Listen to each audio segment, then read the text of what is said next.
Chers téléspectateurs de Défi Télévision, bonjour. Bienvenue sur votre émission Notre Culture de ce jour qui reçoit pour vous un dignitaire pas comme les autres. Il s'agit bien évidemment de Paulin Étienne Eda, haut dignitaire du culte vaudou Lissak Banon, et Djogla Pakesou, tradit thérapeute, chercheur, écrivain, mythographe et président de l'ONG ORDB. Il nous parlera de l'antique route de Vaudou. Cher papa, bonjour. Bonjour, monsieur le journaliste. Que pouvons-nous savoir à travers le thème l'antique route de Vaudou, s'il vous plaît? Ça, je vous remercie.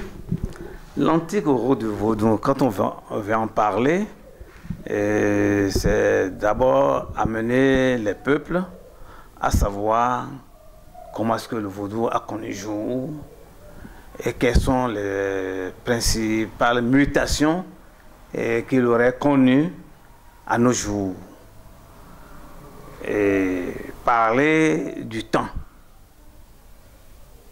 Parce que sans le temps, on ne peut pas mieux expliquer le vaudou, qui est d'abord un produit de l'astrométaphysique. L'antique route du vaudou nous permet certainement aujourd'hui de vous ramener, de vous rafraîchir la mémoire. Et pour dire, quand il y a un existant, c'est qu'il y a eu une création de l'existant et il y a eu une connaissance, un usage de l'existant qui fait que l'existant soit encore en place pour être bien connu du public. Aujourd'hui, vous savez comme moi que nous parlons du vaudou sans savoir d'où l'idée du vaudou est partie et quelle est sa destination finale après sa naissance. Nous dit-on, le Bénin est le berceau du vaudou. Certes, non. C'est pas une réalité. C'est vraiment une réalité, mais ça a besoin de clarification. Car d'aucuns disent que le Bénin est le berceau du vaudou, mais si je suis d'une famille, je suis né d'un tel père ou d'une telle mère, mais pourtant la famille est une branche très élargie. Et d'aucuns disent que le vaudou vient d'Adja. Adja Honson, tout le monde le sait. Quand vous parcourez tout le bas Bénin, on vous dira que le vaudou vient d'Adja. Et de quelle manière? C'est ça la problématique. Et nous étions pratiquement au 7e siècle de notre ère, dans les années 600, 660. Après l'apogée de l'Égypte, les communautés noires qui vivaient dans les environs de la vallée du Nil se fondèrent dans l'éclatement. Un regroupement fut remarqué et de ce regroupement est née l'institution du vaudou. Le vaudou a été institué sous la gouvernance de la nouvelle communauté créée pour générer le savoir et le savoir fondamental des traditions ancestrales, le vaudou. Et donc cette communauté s'appellerait Adjatado. C'est plusieurs communautés qui se sont fondues. Et pour rafraîchir la mémoire de ces gens, il fut créé un ordre mystique où ces communautés sont vénérées, déifiées. Et ça existe encore dans des sanctuaires des peuples Adja. Même si ça se fait rare, il y a encore quelques sanctuaires qui disposent encore de ces connaissances antiques.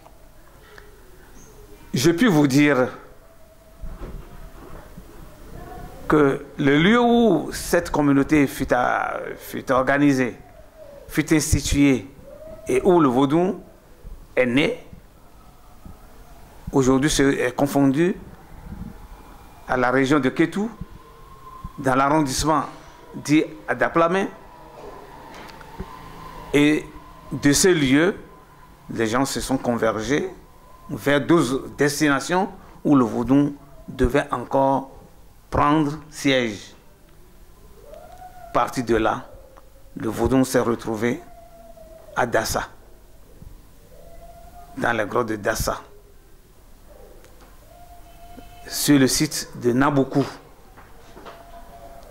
Parti de là, le vaudou est allé à son site réel, son dernier site fondamental, qui est le site de Minifi, le site du lion couché, où le vaudou Djogla Pakessou fut institué pour mémoire, pour pérenniser la tradition.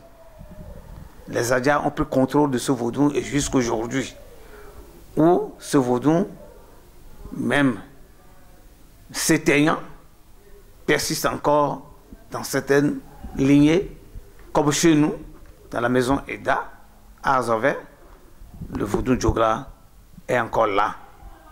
Quand vous allez à Lalo, le vaudou Djogla est encore aussi là. Quand vous allez à Koulekame, quelque part, le vaudou Djogla est là.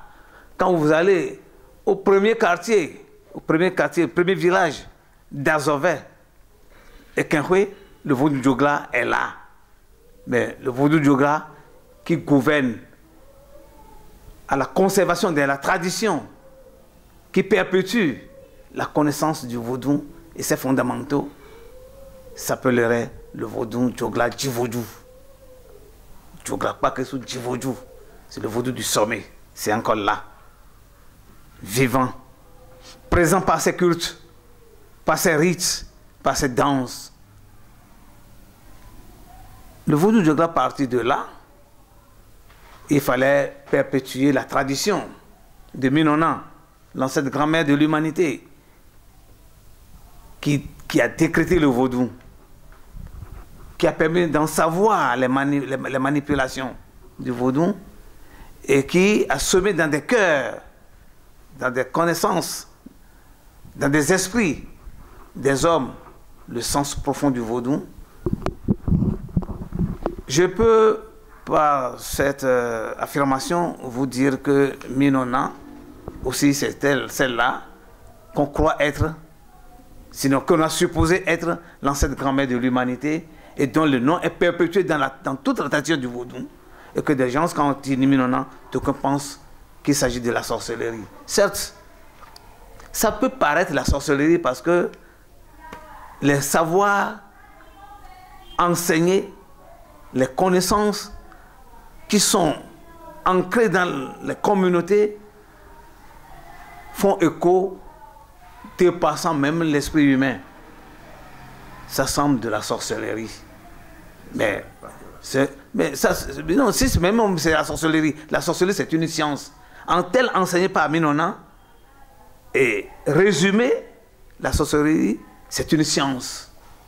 C'est un ensemble de connaissances et de pratiques nécessaires à la divination, au maniement et au maintien des forces spirituelles, résultant de la combinaison des différents systèmes et d'éléments. Le système, c'est le temps. L'élément, c'est l'eau naturelle, le bois, le métal, la terre, et consorts. C'est là où nous parlons de l'astrométaphysique. Le vaudou révèle de l'enseignement de l'astrométaphysique. Et pour comprendre le vaudou fondamental, il ne suffit pas de savoir lire, mais Djomekou, vaudou, azon, avo, ouais, bo, atchofo et fa. Il fallait comprendre quels sont les liens divinatoires que ces jours génèrent.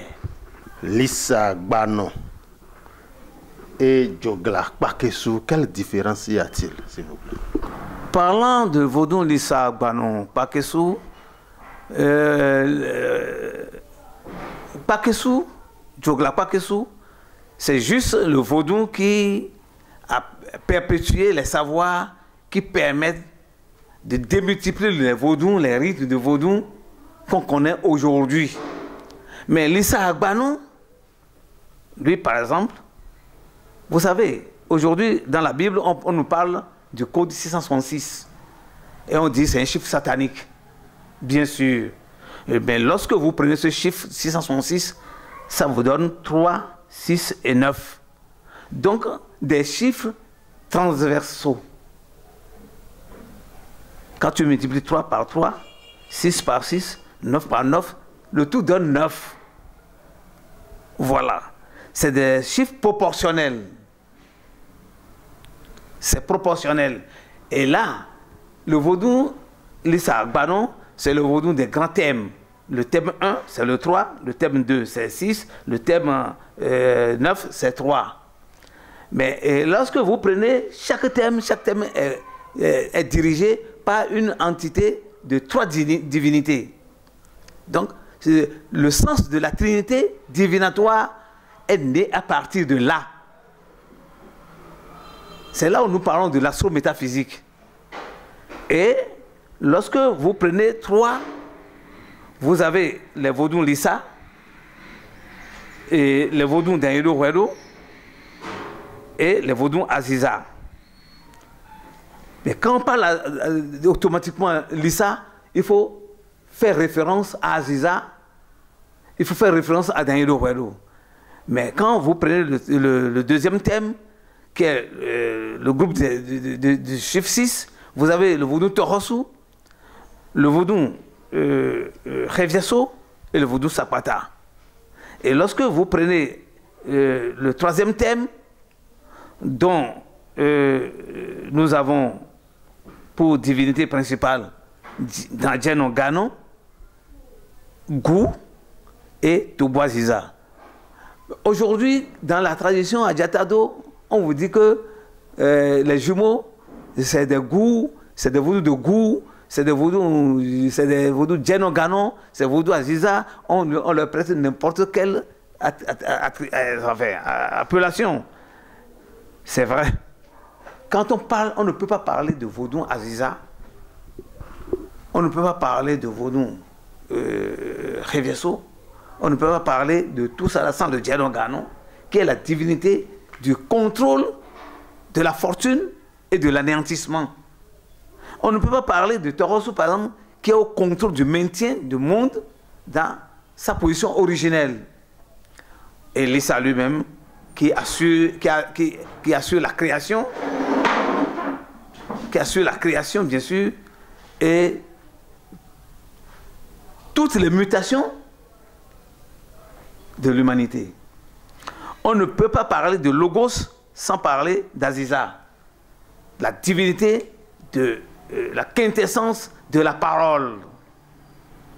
Et c'est Sebou-Lissa lui-même qui contrôle ça. Tout autant, étant donné que toute divinité est transversale par rapport à l'autre, est proportionnelle par rapport à l'autre, toutes les divinités peuvent ainsi telles agir comme l'autre divinité, même s'il s'agit de Torosu, Torosu a les mêmes pouvoirs d'action que Sebou-Lissa et vice-versa. C'est dans ce contexte-là qu'il fallait comprendre, connaître en quoi consiste le temps dans la gestion du vaudou. Et Vaudou Djogla, bien sûr, est gouverné. C'est un que Vaudou Djogla, c'est le vaudou des divinités en dehors de Sebou-Lissa, Torosu et Djeno Gano. Toutes les autres divinités sont dans le cadre du réalisme de Djogla, Bakessou, mais qui bénéficient de l'énergie de Sebou-Lissa, Torosu, Djeno Gano, qu'on appelle les vaudous de l'ordre supérieur. Donc nous avons deux ordres. Nous avons deux ordres. Vaudou Lissa Agbanou est de l'ordre supérieur et Vaudou Djogla Bakessou est de l'ordre inférieur. Voilà ce qu'on peut expliquer. Ok, merci. D'aucuns disent que le monde du vaudou est gouverné par trois principaux vaudous. Oui, trois principaux vaudous. Il s'agit bien évidemment de Sakpata, de Ogou, de Khaibioso et de Dan. Bon, ceux-là ne sont-ils pas bien cultivés ou bien c'est des fausses affirmations? Bon, c'est leur niveau de savoir, c'est de la spéculation. Or, aujourd'hui, à la lutte où va le monde, on n'a plus raison de spéculer. La science a gagné du terrain. L'intelligence artificielle n'est pas du jour de nos temps. Nos ancêtres aussi avaient pensé intelligence artificielle. Ils s'étaient servi d'intelligence artificielle, même si c'était infus. Sinon, Lisa, Torosu, Djanogano, Daedo Wedo, Reveso, Gou, Aziza, Sakpata et Tobo, les jumeaux, voilà les 9 principales divinités à la base, qui se sont rangées dans un contexte thématique pour assurer les ODD depuis ce temps-là. Mais les Vaudouins ne comprennent pas en quoi leur vaudou peut contribuer à l'atteinte des objectifs du millénaire, sinon du développement durable. Je vous assure que ceux qui disent que le vaudou repose sur le Sakpata, c'est des confusions. Le vaudou respecte une norme, sinon un thème, une norme de temps, d'ordre et de procédure. Le vaudou en général n'est pas tel qu'on le voit. Et tel qu'on le voit aujourd'hui, le vaudou ne peut pas assurer le développement qu'on attend du développement durable. Parce que lorsque tu n'arrives pas à dénouer le nœud de ce qui... Bon, est-ce que je dis bloque? Non, perturbe l'avancement, on ne bouge pas, on n'avance pas et on ne produit rien. Le monde va stagner. Le monde est en stagnation. Le monde du vaudou est en stagnation. Heureusement pour nous aujourd'hui que le père de la nation, son Excellence, le président Patrice Talon, a accepté de mettre la main à la pâte, mouiller le maillot pour voir émerger le vaudou. Mais pas dans la passivité. Ce que tout le monde sait, que le vaudou doit produire pour qu'il y ait vraiment émergence, développement, nous devons l'assumer. Ceux qui pensent que le vaudou, c'est Daedo Wedo, Sakpata, Torosu, non.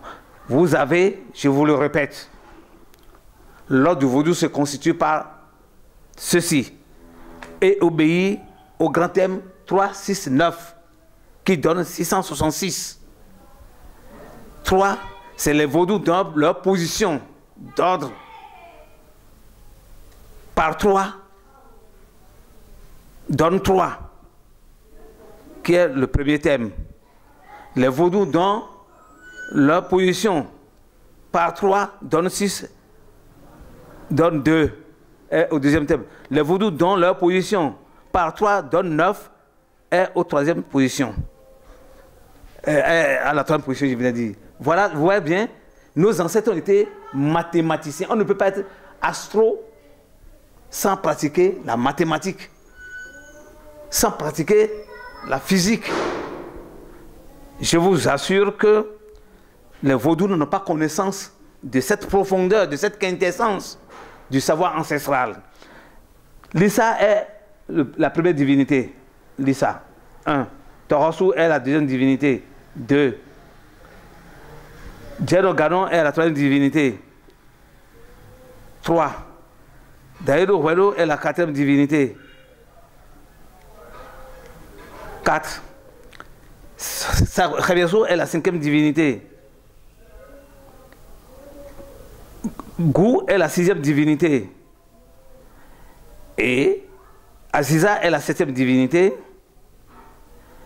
8. Sakpata est la huitième divinité. Et 9, les jumeaux, les Tobo, sont à la divinité. Et quand vous prenez 1 par 3, ça fait 3. donc, Lisa. C'est ça, non? Quand vous prenez 2 par 3, ça vous donne 6. Torosu. C'est ça, non? Quand vous prenez 3 par 3, ça donne 9. Tu vois, non? C'est Djenogano. Quand vous prenez 4 par 3, ça fait 12, ça fait 3. Ça revient ici. Et quand vous prenez Reveso par 3, ça fait 15, ça fait 6, ça vient ici. Et quand vous prenez Aziza, 7, ça fait 21. Quand vous prenez Aziza, ça fait 21, ça fait 3. Aziza ici. Et quand vous prenez Sakwata, ça fait 8, fois 3, 24, ça fait 6. Et quand vous prenez les jumeaux 9, 9 par 3, ça fait 27, 9. Vous voyez bien, c'est mathématique. C'est l'astro-métaphysique dont nous parlons. C'est juste une introduction. Il y a bien des travaux astrologiques et bien d'autres choses d'identification capacitaire intrinsèque, les mesures du temps, c'est-à-dire l'identification de l'intelligence financière. Ce n'est pas par hasard que nos ancêtres ont inventé la pâte du maïs, la pâte du gari. Même le maïs même a été identifié comme propre à manger à partir de certains savoirs astro-métaphysiques. Et donc, je puis vous dire que le vaudou est scientifique. Vous venez de parler de l'antique route de vaudou. Oui. Dans ça là, à travers votre développement, nous venons de constater que, tel qu'on a l'habitude de le dire, le vaudou et le Bénin est le berceau du vaudou. Selon vous, qu'est-ce qu'on peut dire aujourd'hui au Bénin? Qu'est-ce qu'on peut dire? Quelle est la vraie localité? D'aucuns disent que c'est Adja, d'aucuns disent que c'est Abomey, pour certains c'est le plateau. Qu'est-ce qu'on peut retenir justement du berceau du vaudou? Merci, monsieur le journaliste. D'abord, quelle est la territorialité de l'ère culturelle vaudou? Bien de choses restent à savoir par nos chercheurs. Ceux qui veulent chercher n'ont qu'à bien chercher pour identifier la territorialité du vaudou. Quand le vaudou fut né, le vaudou est réparti dans quelle zone et couvre quel pays, quelle zone, quelle contrée de nos jours. Mais avant qu'on engage le grand débat, je vous ramène ici-bas. Vous savez que tout récemment, quand on construisait les routes de Boycon à Abomey, dans le contournement Abomey-Boycon, vous savez qu'il y a eu un effondrement de Caterpillar. Quand on a cherché, et quand on a retrouvé, au finish, on a découvert qu'un autre monde, aussi vaste que le territoire de Ouida d'aujourd'hui, avait existé dans le souterrain béninois, dans les confins d'Abomey comme siège, où il y avait eu des travaux de traitement de fer, de poterie et de l'huile rouge. C'est comme quelqu'un qui me dirait que l'homme s'appellerait Sodabi, c'est lui qui a inventé la liqueur du Sodabi. Je dis que je m'inscris qu'en faux, c'est faux. C'est de la spéculation. Ça veut dire que celui-là, c'est après la Deuxième Guerre mondiale où lui, il est revenu, il a su que Sodabi est fabriqué par les Blancs, que le vaudou est créé. Donc il n'y avait pas de libation. Il y avait bien sûr libation. Qu'on ne nous détruise pas par la cupidité. Ce n'est pas l'argent, ce n'est pas le ventre, c'est l'honorabilité, c'est le titrage. Qu'est-ce que nous valons? Quelle est notre valeur? Notre valeur, il faut restaurer les valeurs. Le Sodabi, l'huile rouge furent institués au 7e siècle de notre ère pour pérenniser le vaudou. Les poteries de vaudou de nos jours ont été instituées à cette époque-là, dans le sous-sol-là. Et si on peut attribuer la naissance du vaudou à un espace à Diatado, Abomey, c'est un espace à Diatado. Ouida vient d'être créé tout à l'heure par le roi d'Abomey. Tout ce qui est récent, ce n'est pas ça. Mais tout ce qui est ancien, comme le royaume s'il faut instaurer le vaudou dans sa plénière, c'est-à-dire dans son site, c'est-à-dire fondamental, Abomey devait être considéré comme le site mondial du vaudou à sa naissance. Mais les mutations, les déplacements du vaudou, les pôles stratégiques du vaudou sont magnifiques. Dassa, la grotte, et puis à Dakplame, dans la forêt sacrée d'Adakplame, sous l'Iroko, où Minona a rencontré la population souffrante descendant le Rhône-Nil pour se cantonner là et se reconstituer. Adakplame, c'est où? Adakplame, c'est un arrondissement, un village de Kétou, fondé par les Adja et gouverné aujourd'hui par les fonds Marie. Nous venons de suivre votre développement qui nous intéresse beaucoup. S'il faut résumer, que pouvez-vous dire et quel serait votre mot de fin à l'endroit des gouvernants de ce pays?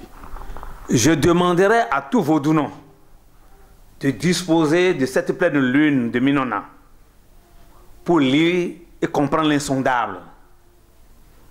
Ce n'est pas pour aller mentir aux gens, ce n'est pas pour dire si tel est voleur ou tel est sorcier, mais c'est pour savoir comment, c'est-à-dire charger le vaudou de sa quintessence, comment charger les adeptes du vaudou de leur quintessence, comment transposer, comment diriger les âmes, et comment.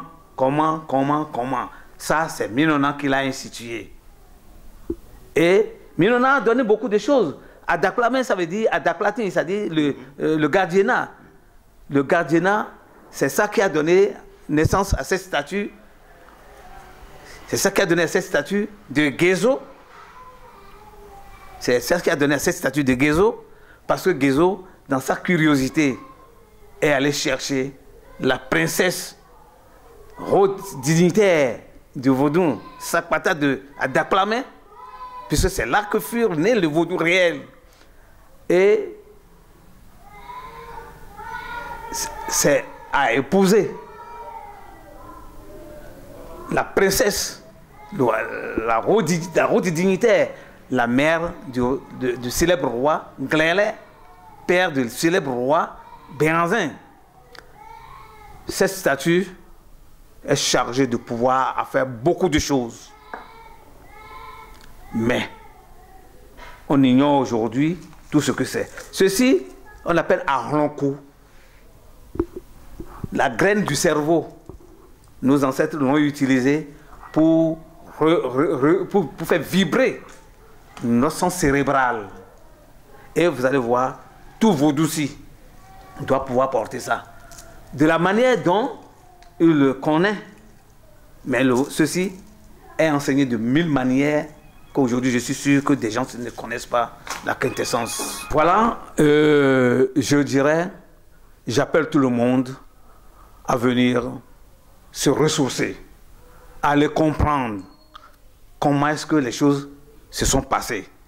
Et je rappelle, pour rafraîchir la mémoire de tout le monde, que tout le monde n'est pas venu de Tado comme d'aucuns le prétendent. Il y a des vaudous qui sont venus du ciel. C'est-à-dire du ciel parce qu'on ne connaît pas comment ils sont arrivés. Tel le vaudou de la forêt de Avegamé, dans Kulekame et Diakotome, tel de Zé, de Bé à Lomé Togo et bien d'autres sites qui constituent aujourd'hui des zones de conservation intime du savoir ancestral fondamental à décrypter. Un message à l'endroit du chef de l'État, Son Excellence, M. Patrice Talon. Vu le travail gigantesque que réclame le vaudou pour sa régénérescence, nous ne pouvons que demander longue vie au président de la République.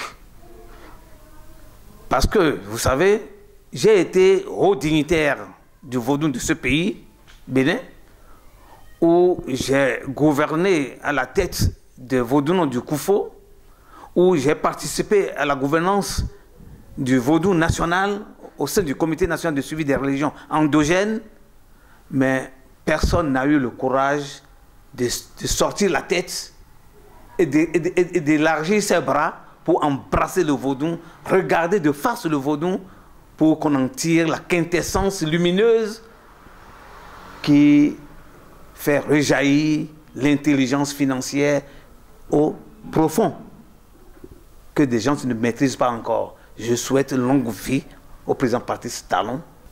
Tout ce que le président Talon dit, c'est de l'inspiration. Donc c'est la providence que nous hommes, nous ne nous soucions de ces avancées et le juger à tort parce que c'est un homme qui parle.